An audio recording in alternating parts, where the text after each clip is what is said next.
Gloire à Dieu. Nous sommes le lundi 14 novembre 2016 et nous continuons notre programme de prière de 21 jours pour que le Saint-Esprit transforme nos vies. Le thème de ce jour, c'est Saint-Esprit transforme mon caractère. Et nous lisons Galates chapitre 5, le verset 16 à 17. Il est écrit, je dis donc, marchez selon l'Esprit et vous n'accomplirez pas les désirs de la chair. Car la chair a des désirs contraires à ceux de l'esprit. Et l'esprit en a de contraires à ceux de la chair. Ils sont opposés entre eux, afin que vous ne fassiez point ce que vous voudriez. Bien-aimés, notre caractère est très souvent influencé par notre chair, c'est-à-dire notre nature qui n'a pas été transformée et qui est toujours pécheresse. Notre chair est naturellement caractérisée par la jalousie, la colère, l'instabilité, la dépression, le manque de pardon et d'autres choses que nous ne pouvons citer ici, tant la liste est longue. C'est pour ça que nous avons besoin de changer. Et l'Esprit de Dieu peut nous aider à changer. La Bible nous dit que si nous apprenons à marcher sous la conduite du Saint-Esprit, nous n'accomplirons plus les désirs de la chair. C'est-à-dire que nous apprendrons à vivre différemment et que notre caractère sera transformé. Aujourd'hui donc, nous allons confier tous les aspects négatifs de notre caractère au Saint-Esprit et lui demander de travailler dans nos vies pour nous changer. Point de prière numéro 1. Saint-Esprit, révèle-moi ce qui te déplaît dans mon caractère. Dans Psaume 139, le verset 7, la Bible dit, où irai-je loin de ton esprit? Où fuirai-je loin de ta face? En d'autres termes, l'Esprit nous connaît intimement. Il sait qui nous sommes. Il sait ce que nous faisons. Et nous pouvons lui demander, Saint-Esprit, regarde-moi. Regarde si je suis sur une mauvaise voie et conduis-moi sur la voie de l'éternité. Point de prière numéro 2. Saint-Esprit, transforme mon caractère et aide-moi à marcher selon toi. Dans Galates 5, 24 à 25, il est dit clairement que ceux qui sont à Jésus-Christ ont crucifié la chair avec ses passions et ses désirs. Si nous vivons par l'Esprit, marchons aussi selon l'Esprit. Donc marcher selon l'Esprit, c'est ajuster son caractère chaque jour à ce que l'Esprit désire. Marcher selon l'Esprit, c'est chasser les œuvres de la chair, l'envie, la jalousie, la médisance, les critiques, la colère, toutes sortes de choses que Dieu veut changer dans nos caractères. Troisième point de prière. Saint-Esprit, donne-moi la force de continuellement m'améliorer et d'être transformé de gloire en gloire dans mon caractère. 2 Corinthiens 3, 18. Nous tous qui, le visage découvert, contemplons comme dans un miroir la gloire du Seigneur, nous sommes transformés en la même image, de gloire en gloire, comme par le Seigneur l'Esprit. Quand la Bible dit de gloire en gloire, elle fait mention à l'évolution que Dieu attend dans notre vie. Demain, nous devons être meilleurs qu'hier. Et après-demain, meilleurs que demain.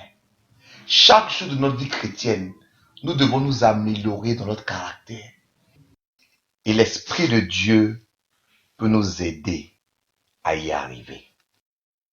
Nous prions donc pour que le Saint-Esprit nous révèle et nous montre ce qui lui déplaît dans notre caractère. Nous prions pour qu'il transforme nos caractères et qu'il nous aide à marcher selon lui. Et nous prions finalement pour que nous puissions faire des progrès chaque jour et que nous puissions chaque jour ressembler un peu plus à Christ par l'influence de l'Esprit dans nos vies. Que Dieu vous bénisse. À demain. Que Dieu vous bénisse. Nous sommes le mardi 15 novembre 2016 et nous poursuivons notre programme de prière de 21 jours pour que le Saint-Esprit transforme nos vies. Notre thème de ce jour est Saint-Esprit, ton fruit doit se manifester dans ma vie. Et nous prendrons comme texte de base Galates chapitre 5, le verset 22. Mais le fruit de l'esprit, c'est l'amour, la joie, la paix, la patience, la bonté, la bénignité, la fidélité, la douceur, la tempérance. Que Dieu bénisse sa parole. Chers frères et chères sœurs, pour savoir que le Saint-Esprit agit réellement en nous, il ne suffit pas que nous puissions parler en langue ou bien manifester des dons de puissance. C'est vrai, ces choses sont importantes. Elles nous permettent de témoigner de Jésus. Mais l'Esprit en nous veut faire un autre travail. C'est nous communiquer ce qu'on appelle le fruit de l'Esprit. Donc la Bible nous compare un peu à des arbres. Et comme tout arbre, c'est par le fruit que cet arbre produit que l'on sait quel type d'arbre c'est. Par exemple, un manguier est connu parce qu'il produit des mangues. Un oranger produit des oranges. Un homme, une femme remplie du Saint-Esprit produit un fruit particulier. Et ce fruit ne peut pas être caché. Tous les gens autour de nous voient que nous avons un comportement spécial, une nature spéciale. C'est le fruit de l'esprit. Quel est ce fruit en nous? C'est l'amour, la joie, la paix, la patience, la bonté, la bénignité, la fidélité, la douceur, la tempérance. Comme nous avons ce fruit en nous, nous sommes vraiment remplis du Saint-Esprit. Aujourd'hui, mon frère, aujourd'hui, ma sœur, nous allons demander au Saint-Esprit de nous remplir de ce fruit. Et que quand les gens nous voient, ils voient que nous portons ces qualités. Nos 3 points de prière sont les suivants. Point numéro 1, Saint-Esprit, produis ton fruit dans ma vie. Dans Psaume au chapitre 1, au verset 3, en parlant de l'homme ou de la femme qui se laisse conduire par Dieu, la Bible dit la chose suivante. Il est comme un arbre planté près d'un courant d'eau qui donne son fruit en sa saison. Que Dieu nous aide à manifester l'amour, la paix, la joie, la maîtrise de soi, la bonté, la patience, ces choses qui font de nous des enfants de Dieu. Point de prière numéro 2. Saint-Esprit, aide-moi à discerner quel est le bon et le mauvais fruit dans ma vie. Dans Matthieu 12, 33, Jésus dit que quand l'arbre est bon, son fruit est bon. Mais quand l'arbre est mauvais, son fruit est mauvais. Quel genre de fruit est-ce que tu produis? Est-ce la colère, la jalousie, la médisance, les palabres, le manque de pardon? Ce genre de fruits-là ne doit pas être produit par nos vies. Donc Saint-Esprit, aide-nous à voir le mauvais fruit que nous produisons encore.